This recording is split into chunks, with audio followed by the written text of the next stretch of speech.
Hello friends, Viagra ने दुनिया भर के लाखों लोगों के सेक्सुअल लाइफ को इम्प्रूव किया है। देखा जाए तो ये मेडिसिन किसी चमत्कार से कम नहीं, क्योंकि पहले के जमाने में जब ये मेडिसिन नहीं थी तो लोग तरह तरह के नुस्खे अपनाते थे जिसका कोई फायदा नहीं होता था। बट वियाग्रा के आविष्कार के बाद इसने लाखों लोगों की जिंदगी बदल दी। लेकिन क्या आप जानते हैं कि वियाग्रा लेने के बाद बहुत सारे लोग कंप्लेन करते हैं कि उन्हें हेडेक होता है, ब्लरिंग ऑफ विजन होता है, डिजीनेस होता है और कभी कभी कुछ सीरियस साइड इफेक्ट्स भी होते हैं। तो अगर आप या आपका कोई फ्रेंड वियाग्रा लेता है तो आज का वीडियो आपके लिए बहुत ही इंपॉर्टेंट है, क्योंकि आज की इस वीडियो में हम चर्चा करने वाले हैं कि वियाग्रा के कॉमन साइड इफेक्ट क्या होते हैं। अगर किसी को ये साइड इफेक्ट हो जाए तो उसे मैनेज कैसे करें। इस वीडियो के अंत तक जरूर बने रहिएगा, क्योंकि वीडियो के अंत में मैं आप लोगों को कुछ टिप्स देने वाला हूं कि कैसे हम इन साइड इफेक्ट्स को प्रिवेंट कर सकते हैं। Hello friends, this is doctor Prakash. Welcome और welcome back to my channel. तो आज के इस वीडियो में हम चर्चा करने वाले हैं वियाग्रा के साइड इफेक्ट्स के बारे में। वियाग्रा सेक्स के लिए यूज की जाने वाली एक बहुत ही कॉमन मेडिसिन है। स्पेशली इरेक्टाइल डिस्फंक्शन में इसका बहुत ही बड़ा रोल है, क्योंकि ये पेनिस में ब्लड फ्लो को बढ़ा देती है, जिसकी वजह से पेनिस में इरेक्शन बहुत अच्छा आता है। लेकिन जैसे हर मेडिसिन के कुछ न कुछ साइड इफेक्ट्स होते हैं, वैसे ही वियाग्रा के भी कुछ साइड इफेक्ट्स हैं। बट हाँ, अच्छी बात यह है कि इसके जो साइड इफेक्ट्स हैं वो बहुत ही कॉमन और बहुत ही माइल्ड टाइप के होते हैं और इन्हें इजीली ट्रीट किया जा सकता है। तो आज के इस वीडियो में हम मेनली ये 4 पॉइंट पर चर्चा करने वाले हैं। पहला, वियाग्रा के कॉमन साइड इफेक्ट क्या होते हैं। दूसरा, वियाग्रा के सीरियस साइड इफेक्ट क्या होते हैं। तीसरा, अगर किसी को साइड इफेक्ट होता है तो उसे कैसे मैनेज करें। और चौथा, इसके साइड इफेक्ट को होने से कैसे हम प्रिवेंट करें। तो इसके साइड इफेक्ट को समझने से पहले हम ये समझते हैं कि ये काम कैसे करता है। तो जो ये सेक्स की मेडिसिन है, इसका एक खास ग्रुप होता है जिसे हम फॉस्फोडाइस्ट्रेज 5 एंजाइम इनहिबिटर्स कहते हैं। हमारे ब्लड वेसल्स में एक एंजाइम होता है जिसे हम फॉस्फोडाइस्ट्रेज 5 एंजाइम कहते हैं, जो कि ब्लड वेसल्स को फैलने से रोकता है। और ये मेडिसिन इसी एंजाइम को जाके ब्लॉक करती है, जिसकी वजह से पेनिस के ब्लड वेसल्स डायलेट हो जाते हैं और उनमें ब्लड फ्लो बढ़ जाता है। और उनमें ब्लड फ्लो बढ़ने की वजह से पेनिस में इरेक्शन आता है। बट ये मेडिसिन सिर्फ पेनिस के ब्लड वेसल्स पे ही इफेक्ट नहीं करती, ये पूरे बॉडी के ब्लड वेसल्स को अफेक्ट करती है, जिसकी वजह से कुछ साइड इफेक्ट्स हो सकते हैं। तो सबसे पहले हम बात करते हैं माइल्ड साइड इफेक्ट की, यानी कि कॉमन साइड इफेक्ट की, जो कि कुछ घंटों में अपने आप ठीक हो जाते हैं। जैसे कि हेडेक, यानी कि सर में दर्द होना। फेस फ्लशिंग, यानी कि चेहरा या गर्दन का लाल हो जाना। डिजीनेस, यानी कि चक्कर का आना। नेजल कंजेशन, यानी कि नाक बंद हो जाना। स्टमक अपसेट, पेट खराब हो जाना। विजन चेंजेज, यानी कि धुंधलापन दिखाई देना। मसल पेन, यानी कि शरीर में दर्द हो। तो आइए अब हम डिटेल में समझते हैं कि अगर इस तरह के कोई भी साइड इफेक्ट आपको आते हैं तो आपको करना क्या है।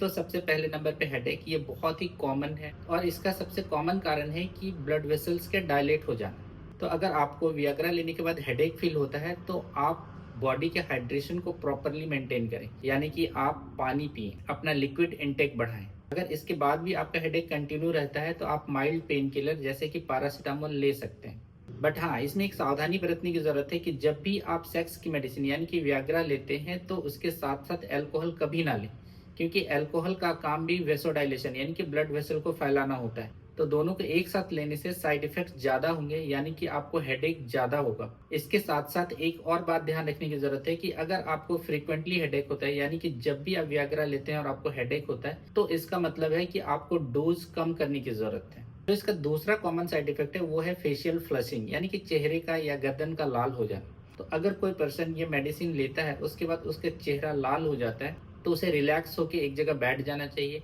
उसके बाद अपने चेहरे को ठंडे पानी से वॉश करना चाहिए और अगर पॉसिबल हो तो 1-2 घंटे के लिए आप एक ठंडे जगह पे रेस्ट करें, 1-2 घंटे सो जाएं, तो ये सिम्टम्स थोड़ी देर में खुद ही ठीक हो जाते हैं। जो तीसरा कॉमन साइड इफेक्ट है वो है डिजीनेस, यानी कि चक्कर का आना। ये ऐसा इसलिए होता है क्योंकि ये मेडिसिन लेने के बाद जब ब्लड वेसल्स डायलेट होते हैं तो हमारा ब्लड प्रेशर थोड़ा सा लो हो जाता है। तो अगर आपको वियाग्रा लेने के बाद डिजीनेस फील होता है तो आप अपने जगह पे बैठ जाएं। आपको अपने जगह पे बैठने से गिरने का चांस कम हो जाता है। इसके साथ साथ डिजीनेस और फेंटिंग का चांस भी कम होता है।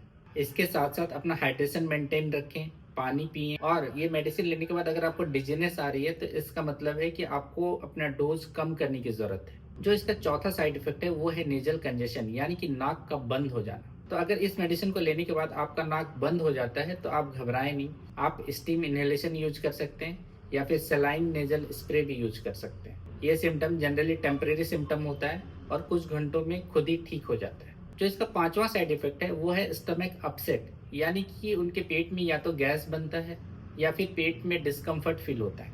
तो अगर ये मेडिसिन लेने के बाद आपको इस तरह का कोई प्रॉब्लम होता है तो आप इस बात का ध्यान रखें कि जब भी आप इस मेडिसिन को लें तो एक लाइट मील के साथ या फिर खाली पेट ही इस मेडिसिन को लें। फैटी फूड या स्पाइसी फूड के साथ इस मेडिसिन को अवॉइड करें। अगर इसके बाद भी आपको एब्डोमिनल डिस्कम्फर्ट होता है तो आप एंट एसिड की गोली ले सकते हैं। जो छठा साइड इफेक्ट है वो है ब्लरिंग ऑफ विजन, यानी कि धुंधलापन दिखाई देना। वैसे तो ये रेयर साइड इफेक्ट है, बट इस मेडिसिन को लेने के बाद अगर किसी को धुंधला दिखाई देता है तो पैनिक होने की जरूरत नहीं है। आपको बस कुछ घंटों तक रिलैक्स करना है, कुछ घंटों के बाद ये खुद ही ठीक हो जाएगा। लेकिन हाँ, अगर इस मेडिसिन को लेने के बाद किसी को सडन विजन लॉस हो जाए तो इमीडिएटली डॉक्टर से मिलने की जरूरत है। तो दोस्तों, ये हो गई कुछ कॉमन साइड इफेक्ट्स की बात। अब हम कुछ सीरियस साइड इफेक्ट्स की बातें करते हैं। तो इसमें जो इम्पोर्टेंट सीरियस साइड इफेक्ट्स हैं उसमें पहला है प्रियापिज्म। प्रियापिज्म एक ऐसा कंडीशन है जिसमें अगर आपने वियाग्रा की गोली ली और उसके बाद 4 घंटे से ज़्यादा समय के लिए आपका पेनिस इरेक्टेड स्टेट में ही रहता है तो ये एक मेडिकल इमरजेंसी कंडीशन है। आपको इमिडिएटली हॉस्पिटल पहुंचना चाहिए, क्योंकि इसमें पेनिस का परमानेंट डैमेज होने का खतरा बन जाता है। जो दूसरा सीरियस साइड इफेक्ट है वो है चेस्ट पेन। अगर वियाग्रा की गोली लेने के बाद किसी को चेस्ट पेन होता है, क्योंकि इसमें हार्ट अटैक या हार्ट से रिलेटेड प्रॉब्लम होने का रिस्क काफ़ी बढ़ जाता है। जो तीसरा सीरियस साइड इफेक्ट है वो है सडन विजन लॉस। अगर वियाग्रा की गोली लेने के बाद किसी को बिल्कुल से दिखाई देना बंद हो जाता है तो ये एक बहुत ही सीरियस मैटर है। ये हालांकि काफ़ी रेयर है, बट ऐसा हो सकता है और इसमें ऑप्टिक नर्व डैमेज होने का खतरा बढ़ जाता है। और जो चौथा सीरियस साइड इफेक्ट है वो है सडन हियरिंग लॉस। अगर वियाग्रा की गोली लेने के बाद किसी को बिल्कुल से सुनाई नहीं देता है तो उसे भी इमिडिएटली हॉस्पिटल जाना चाहिए। तो ये हो गई वियाग्रा से होने वाले सीरियस साइड इफेक्ट्स के बारे में। तो अब हम बात करते हैं प्रिवेंशन के बारे में कि वियाग्रा से होने वाले साइड इफेक्ट्स को हम कैसे प्रिवेंट कर सकते हैं। जैसा कि इस वीडियो की शुरुआत में मैंने आप लोगों से बोला था कि इस वीडियो के लास्ट में मैं कुछ इंपॉर्टेंट प्रिवेंटिव टिप्स देने वाला हूँ। तो हमारा सबसे पहला टिप है वो है करेक्ट डोज का यूज करना। अक्सर मैक्सिमम लोग जितना डोज की रिक्वायरमेंट है उससे ज़्यादा डोज लेते हैं, जिसकी वजह से उनका परफॉर्मेंस तो सेम होता है बट उनके साइड इफेक्ट काफ़ी ज़्यादा होते हैं। तो इसलिए किसी डॉक्टर से मिलने के बाद ही आप अपनी मेडिसिन सही डोज पे शुरू करें, ताकि इसका आपको मैक्सिमम बेनिफिट मिल सके और इसका साइड इफेक्ट आपको कम से कम हो। दूसरा टिप है वो है अवॉइड अल्कोहल यूज। आपको कभी भी वियाग्रा के साथ अल्कोहल यूज नहीं करना है, क्योंकि दोनों मिलके वेसोडाइलेशन कराते हैं, जिसके कारण आपका ब्लड प्रेशर सडनली ड्रॉप हो सकता है। जो तीसरा इंपॉर्टेंट टिप है वो है आप वियाग्रा की मेडिसिन या तो खाली पेट लें या फिर लाइट मील के साथ लें। कभी भी ये मेडिसिन हैवी मील या फिर फैटी मील के साथ ना लें, क्योंकि इससे इसका एब्जॉर्प्शन कम हो जाता है और इसके साथ साथ आपको गैस्ट्राइटिस या फिर एब्डोमिनल अपसेट की प्रॉब्लम हो सकती है। तो चौथा इंपॉर्टेंट टिप है वो है कि आप डॉक्टर को अपनी मेडिकल हिस्ट्री पूरी बताएं। जैसे कि अगर आपको हार्ट डिजीज है, ब्लड प्रेशर की प्रॉब्लम है, डायबिटीज है या और भी कोई प्रॉब्लम है, तो आप डॉक्टर को अपनी पूरी मेडिकल हिस्ट्री बताएं, जिससे कि वो आपके मेडिसिन की डोज आपको सही मात्रा में सेट कर पाए। और पांचवा, फेक मेडिसिन से बचें। मार्केट में सेक्स की दवाई के नाम से बहुत सारी मेडिसिन बेची जा रही है, तो आप आंख बंद करके किसी भी मेडिसिन पे विश्वास ना करें। आप प्रॉपर मेडिसिन, प्रॉपर ब्रांड की मेडिसिन ही यूज करें। और लास्ट में मैं आपको एक इम्पॉर्टेंट बात बताना चाहता हूँ कि वियाग्रा सभी के लिए सेफ नहीं है। अगर आप नाइट्रेट मेडिसिन ले रहे हैं, अगर आपको हार्ट की प्रॉब्लम है या रिसेंटली आपको हार्ट अटैक हुआ है, तो वियाग्रा लेना डेंजरस हो सकता है। इसलिए सेल्फ मेडिकेशन अवॉइड करें। तो दोस्तों, आज की इस वीडियो में मैंने आपको डिटेल में समझाया है कि वियाग्रा के कॉमन साइड इफेक्ट क्या होते हैं, वियाग्रा के सीरियस साइड इफेक्ट क्या होते हैं, और अगर सीरियस साइड इफेक्ट हो तो इमिडिएटली डॉक्टर से कंसल्ट जरूर करें और कोशिश करें कि सेल्फ मेडिकेशन ना करें। इसे स्टार्ट करने से पहले किसी क्वालिफाइड डॉक्टर से जरूर मिलें और उनसे प्रॉपर कंसल्टेशन के बाद ही आप इन मेडिसिन को स्टार्ट करें, क्योंकि आपका हेल्थ बहुत ही इंपॉर्टेंट है और आपको अपने हेल्थ का पूरा ध्यान रखना है। इसलिए सेक्सुअल हेल्थ के बारे में सही नॉलेज होना बहुत ही इंपॉर्टेंट है। तो दोस्तों, अगर आज का वीडियो आपको इन्फॉर्मेटिव लगा हो तो एक लाइक जरूर करें, वीडियो को शेयर करें, चैनल को सब्सक्राइब करना ना भूलें। मिलते हैं एक नए वीडियो में एक नए टॉपिक के साथ। तब तक के लिए स्टे हेल्दी, स्टे कॉन्फिडेंट।